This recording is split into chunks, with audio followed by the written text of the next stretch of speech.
हे hello guys, welcome back. सो आज हम पढ़ने जा रहे हैं इंडियन स्कूल ऑफ फिलॉसफी। ठीक है, तो आप बोलोगे सर ये बीच में हिस्ट्री कहाँ से आ गई। तो ये ऐसा है बेटा कि कुछ बच्चों की डिमांड थी कि सर फिलॉसफी समझ में नहीं आती है कि क्या है। ठीक है, तो मैंने कोशिश की आप लोगों को सिंपल कंसाइज वे में समझाने की। ठीक है, तो ये दो पार्ट में लेक्चर आएगा। यहाँ पर मैं आपको जो ऑर्थोडॉक्स फिलॉसफी है इस वाले में वो यहाँ है, और दूसरा आपका हेटेरोडॉक्स फिलॉसफी वाला लेक्चर है। ठीक है, तो दो उसमें मैंने फ़िलासफ़ी किया है। तो जो भी जैसे आपको कुछ टॉपिक्स है जो बहुत मुश्किल लगते हैं, जो समझ में नहीं आते हैं, जो आपको थोड़ा सा परेशान करते हैं, तो आप मुझे बता दें, कमेंट कर दिया करें। ठीक है, मुझे मैसेज कर दिया करें, तो मैं उस पर भी लेक्चर ले आया करूँगा। ठीक है, तो चलो थोड़ा सा टाइम भी मिला था मुझे बीच में, तो इसलिए मैं इस पर लेक्चर ले लूँगा आपका। अब पढ़ाऊँगा मैं हाथ से, मुझे डिजिटल बोर्ड पर मज़ा नहीं आता पढ़ाने में। ठीक है, तो चलो इंडियन स्कूल ऑफ फिलॉसफी शुरू करते हैं और मज़ा आएगा पढ़ने में आपको। तो हेडिंग देंगे कि schools of Indian philosophy. Indian philosophy, ठीक है, तो मज़ा आ जाएगा भाई आज आपको लेक्चर में। ठीक है, आप पूरा का पूरा याद करा के भेजूँगा यहीं से। ठीक है, अगर लेक्चर बड़ा हुआ तो पार्ट्स में डिवाइड कर दूँगा, अगर बड़ा नहीं हुआ तो फिर एक ही वीडियो में आ जाएगा। ठीक है, डिपेंड करता है। तो आज सारे जो भी फिलॉसफी, इंडियन फिलॉसफी पे जो भी क्वेश्चंस बनते हैं यूपीएससी में, सारे के सारे आज आपको क्लियर हो जाएंगे। ठीक है, कैसे बनते हैं देखो, आपको ना आज इस लेक्चर में क्या करना है, आपको ये नहीं समझना है कि क्वेश्चंस कैसे सॉल्व होंगे, आपको पहले समझना है कि फिलॉसफी कहती क्या है।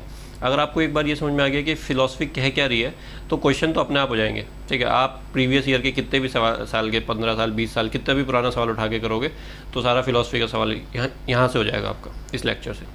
चलो, तो एक काम करता हूँ, सबसे पहले मैं आपको बताता हूँ कि इंडियन फिलॉसफी एक तो वेस्टर्न फिलॉसफी होती है जो हम एथिक्स में पढ़ते हैं, और इंडियन फिलॉसफी हमारी दूसरी। ठीक है, तो इंडियन फिलॉसफी की अगर हम बात करें तो इंडियन फिलॉसफी दो तरह से मैं कैटेगराइज कर सकता हूँ। ठीक है, तो एक तो मैं बोल सकता हूँ वैदिक इरा में जो फिलॉसफी थी तो उसको बोलते हैं वैदिक, और वैदिक इरा के बाद जो थी वो पोस्ट वैदिक। ठीक है, वैदिक और पोस्ट वैदिक। थोड़ा सा एक ओवरव्यू दे रहा हूँ, उसके बाद फिर डिटेल में चलेंगे। तो वैदिक में जो, वैदिक क्यों बोल रहे हैं, क्योंकि उस टाइम पे जो वेदास थे, ठीक है, वो लिखे गए थे, तो वेदास लिखे गए थे तो वो वैदिक में आ गया। ठीक है, और वेदास के बाद का जो टाइम था वो पोस्ट वैदिक।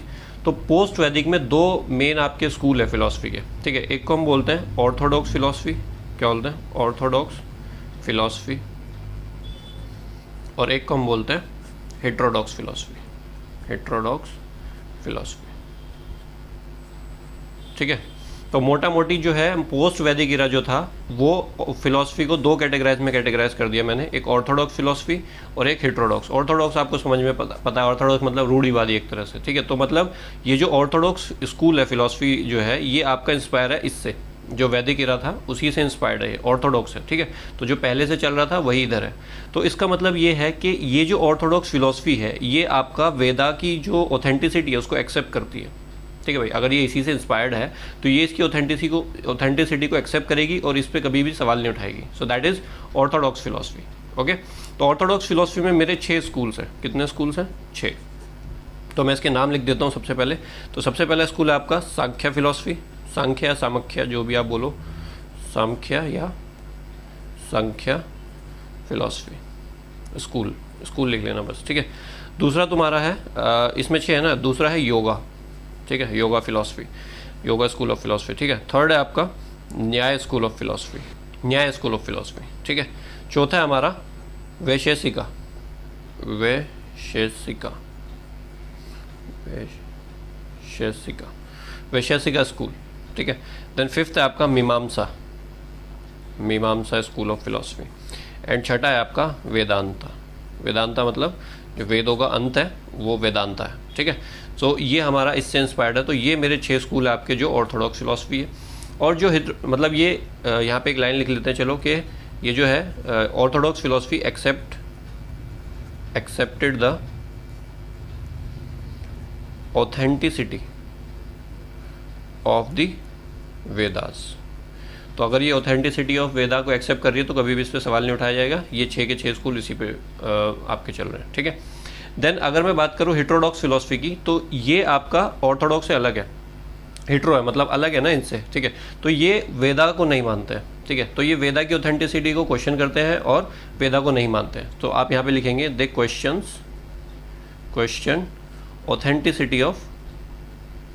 Authenticity of Vedas. ठीक है, और they didn't believe in God, they didn't believe in God.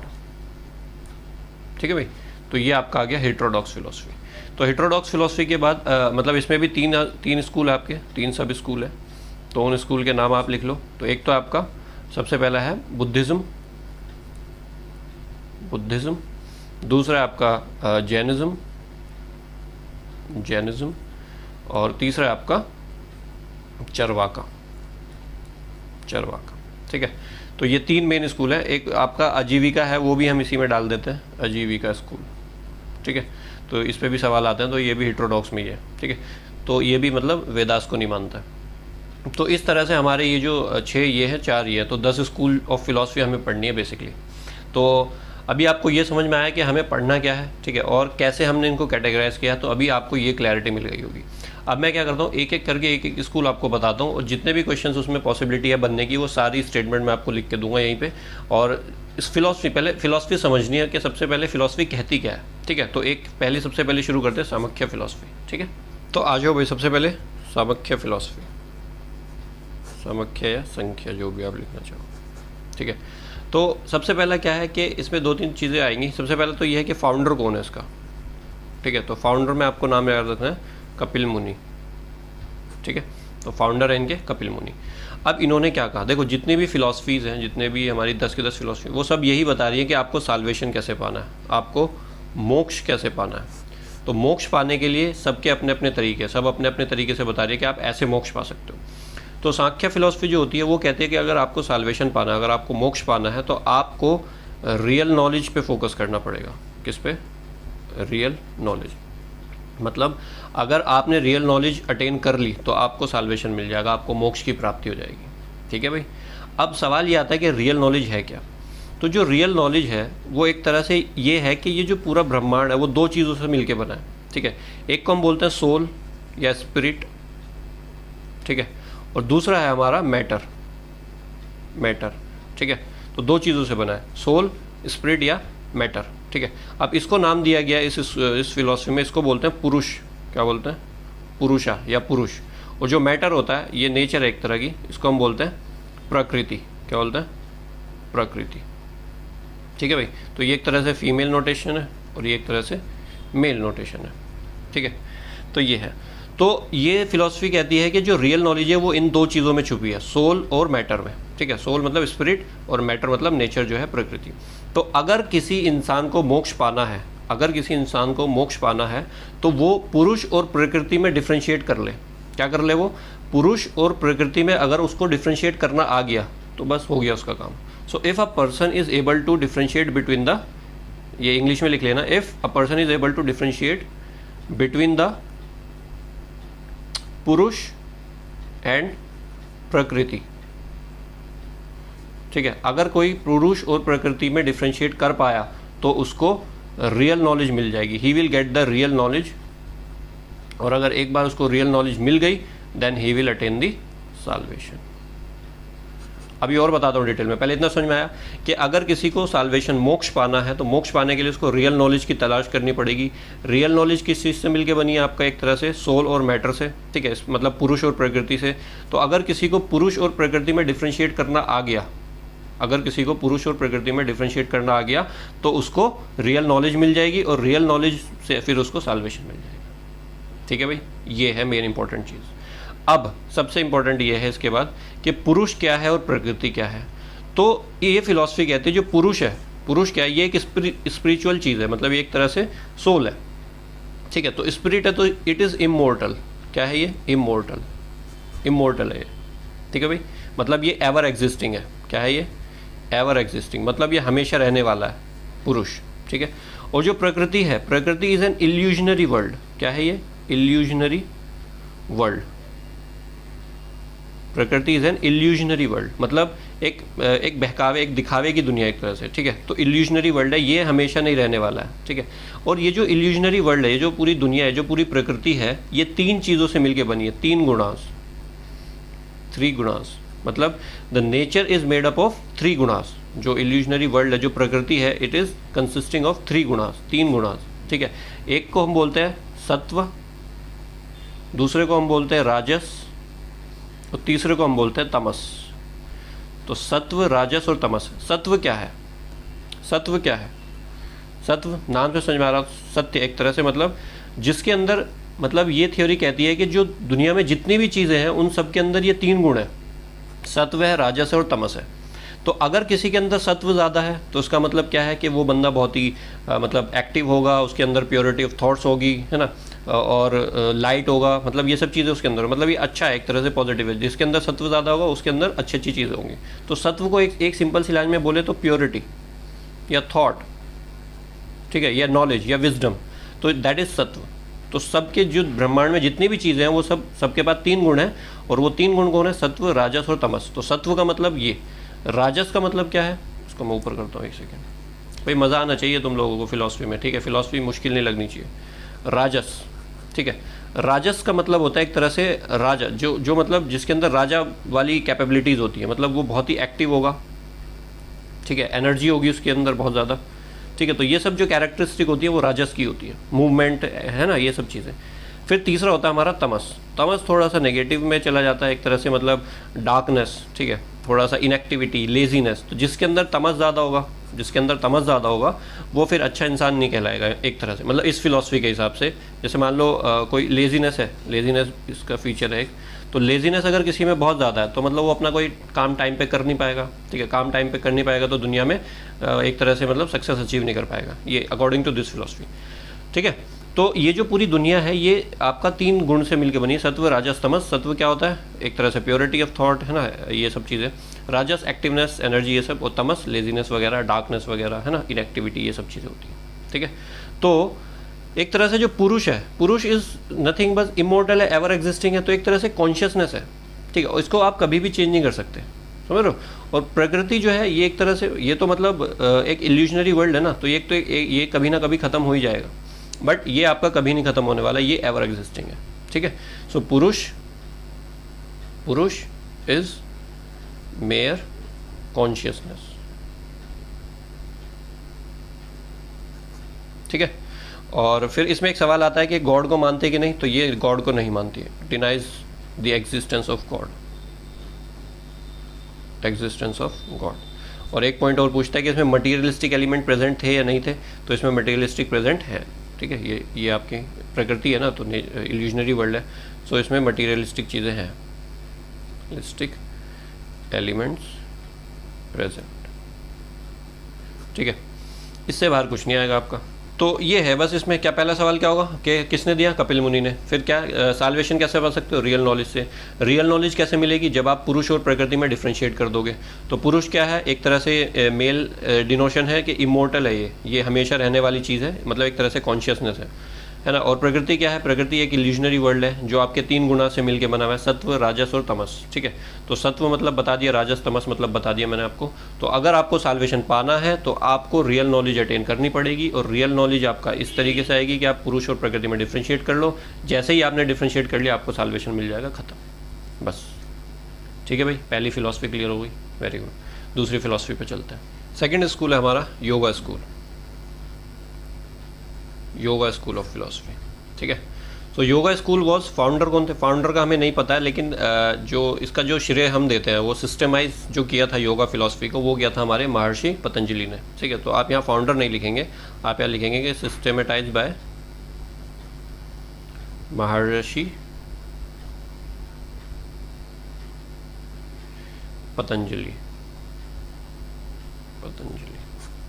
ठीक है भाई। तो पतंजलि महर्षि ने इसको सिस्टमेटाइज किया था, फाउंडर का हमें नहीं पता है, ठीक है। चलो, अब इसमें भी क्या करना है? साल्वेशन पाना है भाई।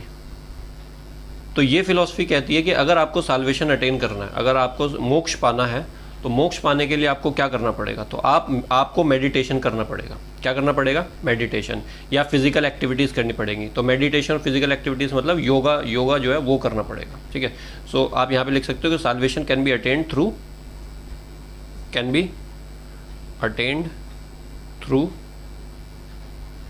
meditation and physical application, या सिंपल सी लैंग्वेज में बोले तो योगा टेक्निक्स, योगा ठीक है, योगा टेक्निक्स। तो योग जैसे अष्टांग आपने सुना होगा ना, अलग अलग योगा पोस्चर्स होते हैं, तो वो तो ये थियरी कहती, ये फिलॉसफी कहती है कि अगर आपको साल्वेशन पाना है तो आपको मेडिटेशन मतलब एक तरह से योगा करना पड़ेगा, और योगा करने की जो ये जो टेक्निक्स होंगी यही आपको हेल्प करेंगी पुरुष और प्रकृति में डिफ्रेंशिएट करने के लिए। ठीक है, जो पीछे वाली फिलॉसफी थी उसने ये नहीं बताया कि कैसे डिफ्रेंशिएट करोगे पुरुष और प्रकृति में।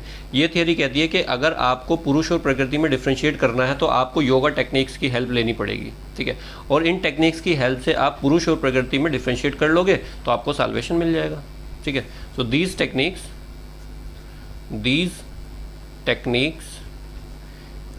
Help to release of purusha from prakriti.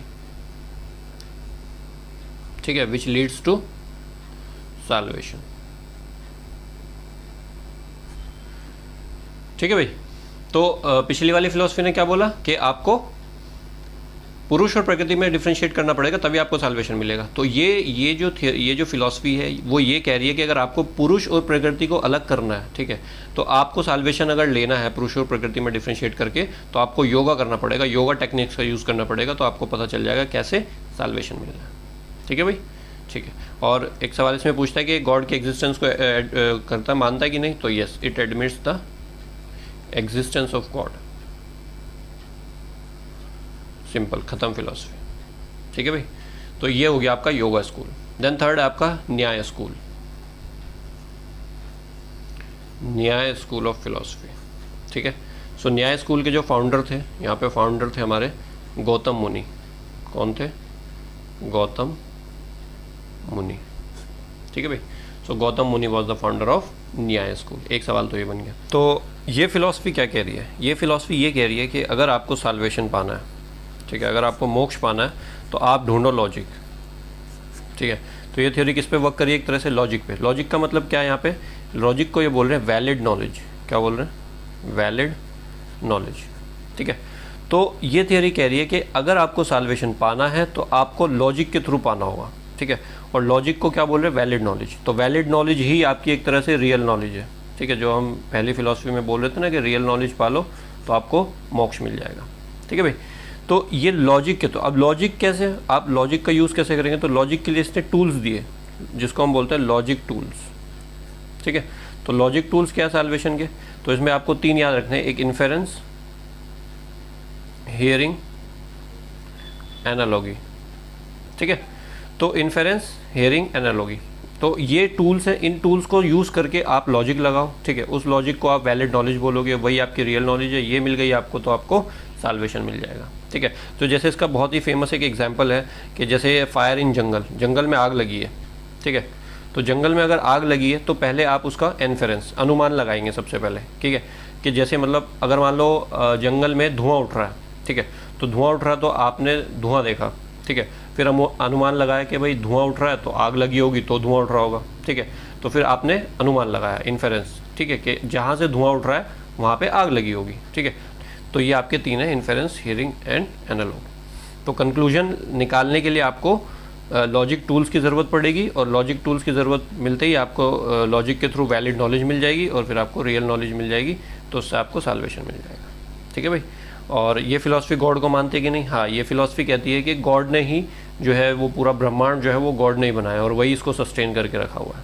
ठीक है, तो लॉजिक की थ्योरी इसने दी और इसने बोला कि दिस फिलॉसफी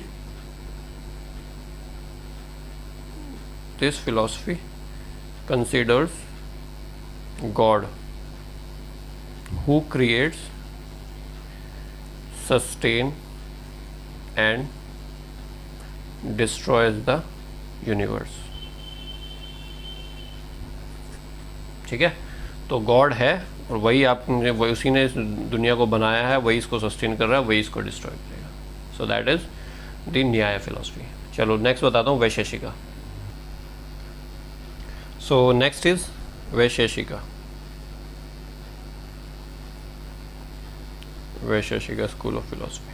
ठीक है, तो इसका जो फाउंडर, सबसे पहली चीज़, इसके फाउंडर कौन थे? तो कन्नड़ा, KANNADA। ठीक है, अब ये थ्योरी क्या कहती है? अगर आपको साल्वेशन पाना है तो आपको क्या करना पड़ेगा? आपको जो इस यूनिवर्स का एक एटॉमिक कैरेक्टर है उसको आपको रिकॉग्नाइज करना पड़ेगा अगर आपको साल्वेशन पाना है। तो साल्वेशन कैसे पॉसिबल है? Possible through the recognition of atomic character of the universe. ठीक है, तो अगर आप एटॉमिक कैरेक्टर मतलब ये थियरी सिंपली ये कह रही है कि जितनी भी चीज़ें हैं इस दुनिया में वो 5 चीज़ों से मिलके बनी है। तो everything is made up of 5 main elements. ठीक है, अभी सुनो, अभी समझ में आ जाएगा सब। तो ये क्या थियरी क्या कह रही है कि जितनी भी इस दुनिया में चीज़ें हैं वो सब किससे मिलके बनी है? 5 चीज़ों से मिलके बनी है, जिसको बोलते हैं 5 मेन एलिमेंट्स या द्रव्य। ठीक है, तो इसमें 5 चीज़ें क्या क्या है? वो एक फायर है, एक एयर है, एक वाटर है, एक अर्थ है और एक है इथर मतलब स्काई। ठीक है, तो ये दुनिया जो है ये 5 चीज़ों से मिलकर बनी, फायर, एयर, वाटर, इथर और स्काई। ठीक है, और ये थियरी ये कहती है कि हर एक चीज़, हर एक इसके जितनी भी चीज़ें हैं वो सब किससे मिलके बनी है? एटम से मिलके बनी है। ठीक है, तो एटोमाइजेशन कर रही है थियरी एक तरह से, मतलब हर चीज़ एटम से मिलके बनी है और हर चीज़ में एटम है।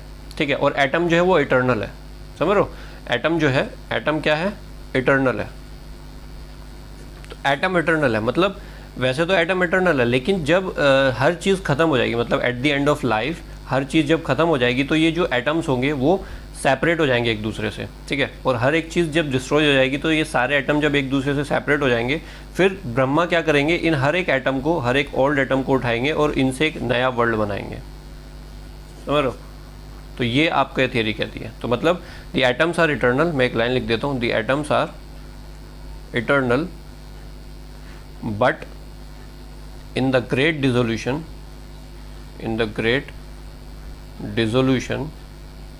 at the end of life of Brahma they are separated from one another। ठीक है, एक दूसरे से सेपरेट हो जाएंगे and all things are destroyed. ठीक है, देन ब्रह्मा यूटिलाइजेज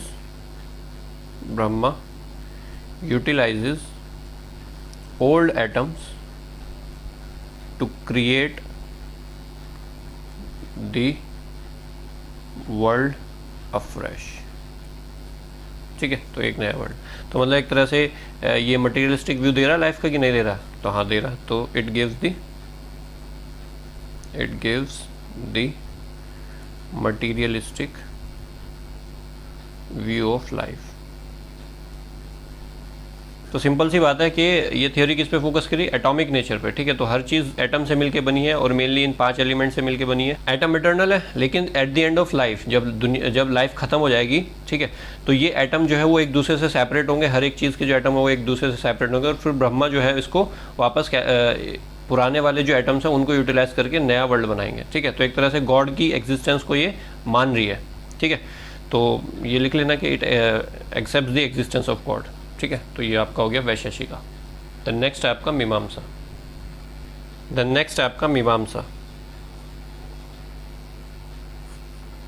ठीक है, सो मीमांसा स्कूल वॉज गिवन बाय, मतलब इसका जो फाउंडर थे वो थे महर्षि जामिनी।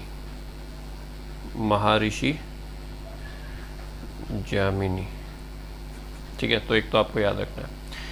और इसको हम क्या बोलते हैं? इसको हम कर्म मीमांसा भी बोलते हैं। जो मीमांसा स्कूल है इसको हम बोलते हैं कर्म मीमांसा। तो कर्म मीमांसा क्यों? क्योंकि ये आपको फोकस करता है एक्शंस पे। ठीक है, जो आप एक्शंस करने जा रहे हो उसके ऊपर फोकस करता है। इसको इसलिए बोलते हैं because it focuses on the action. ठीक है, तो कहने का मतलब ये है कि अगर आपको साल्वेशन पाना है तो साल्वेशन कैसे पाना है? तो इसने बोला, ये थ्योरी, ये फिलॉसफी बोलती है कि अगर आपको साल्वेशन पाना है तो आपको क्या करना पड़ेगा? रिचुअल्स परफॉर्म करने पड़ेंगे। So salvation can be attend by performing the rituals. ठीक है। तो एक्शन हो गया, एक तरह से परफॉर्म कर रहे हो कुछ, तो ये एक्शन पे फोकस कर रही है। तो अगर आपको साल्वेशन पाना है तो आपको रिचुअल्स परफॉर्म करने पड़ेंगे। और रिचुअल्स कौन से परफॉर्म करने पड़ेंगे? तो ये थियरी कहती है कि अगर किसी को साल्वेशन पाना है तो उसको सबसे पहले समझना पड़ेगा, ठीक है, जो वैदिक रिचुअल्स है उनको समझना पड़ेगा, उनको परफॉर्म करना पड़ेगा, उसके बाद ही उसको साल्वेशन मिलेगा। समझ रहे हो? तो इसका मतलब कि if one should understand the justification and reasoning behind the Vedic rituals to attain salvation। ठीक है। तो साल्वेशन पाने के लिए उसको जस्टिफिकेशन और रीजनिंग देखनी पड़ेगी जो रिचुअल्स हैं उनके पीछे की, और उनको परफॉर्म करना पड़ेगा। जब वो परफॉर्म करेगा तो फिर उसको एक तरह से साल्वेशन मिल जाएगा। तो इसमें कुछ भी मटीरियलिस्टिक नहीं है, इसमें सारा रिचुअल्स है। ठीक है। तो ये theory does not depends on the materialistic thing but depends on the spiritualistic. So it was spiritualistic. ये क्वेश्चन पूछते हैं स्पिरिचुअलिस्टिक है कि मटीरियलिस्टिक है, बट नॉट मटीरियलिस्टिक। ठीक है। तो basically it emphasises on the ritualistic part of the Vedas. It emphasizes on the ritualistic part of the Veda। ठीक है भाई। बाद में जो मीमांसा था उसके भी आपका डिवीजन हो गया दो। ठीक है। तो एक को लीड करा प्रभाकरा, ठीक है, और एक को लीड करा आपका कुमारिला भट्टा। ठीक है। तो ये दो अलग स्कूल बने और इनको हम बोलते हैं मेन प्रोपाउंडर्स जो है ना वो ये है। ये मीमांसा के दो प्रोपाउंडर्स ये हैं। ठीक है। तो मीमांसा आगे जाके इनमें distribute. So that is Mimamsa school of philosophy. Then last है आपका Vedanta school. Then last is Vedanta school of philosophy. ठीक है। तो वेदांता स्कूल मतलब वेदांत का मतलब होता है it means end of the Vedas. ठीक है। इसको हम जो वेदांता स्कूल है इसको हम लेटर मीमांसा या उत्तर मीमांसा भी बोलते हैं। लेटर मीमांसा या उत्तर मीमांसा। ठीक है। सबसे पहली चीज़ कि इसके फाउंडर कौन थे? तो फाउंडर थे इसके भद्र नारायण। ठीक है भाई। इन्होंने एक किताब लिखी थी जिसका नाम था ब्रह्म सूत्र। इनकी जो बुक थी उसका नाम था आपका ब्रह्म सूत्र। ठीक है। तो ब्रह्म सूत्र में इन्होंने जो है समराइज़ किया था एक तरह से जो फिलोसफिकल और स्पिरिचुअल आइडियाज़ हैं उपनिषद के, तो जो वेदांता फिलोसफी को बिलोंग करते हैं तो वो इन्होंने इस किताब में लिखे थे। ठीक है भाई।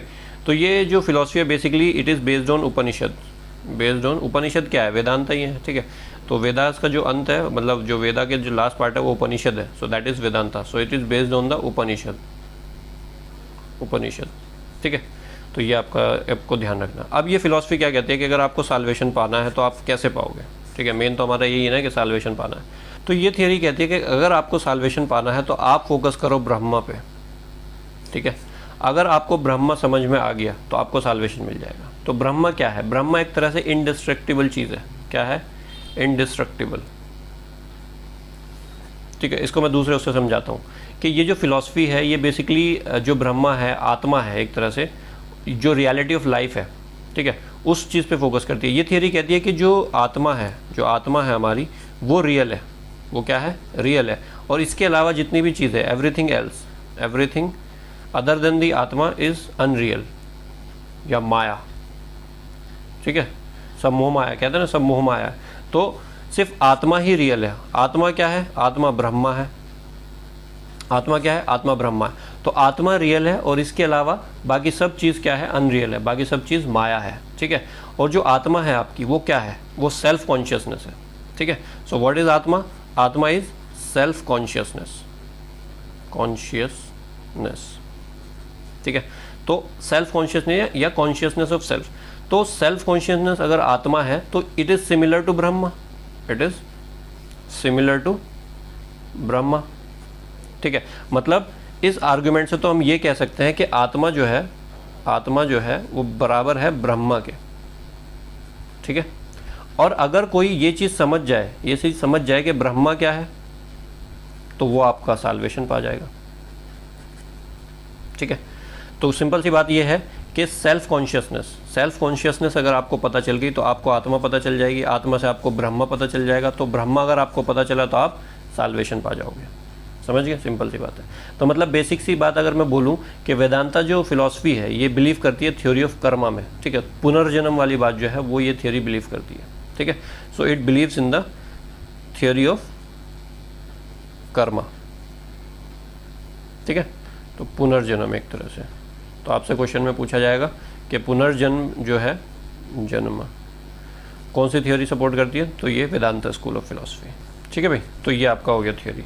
चलो, तो अब ये जो ब्रह्मा है ये भी दो तरह का होता है। एक आपका जो मतलब बेसिकली गॉड ही है ना एक तरह से, तो मतलब ये निर्गुण ब्राह्मण भी हो सकता है और ये सरगुण ब्राह्मण भी हो सकता है।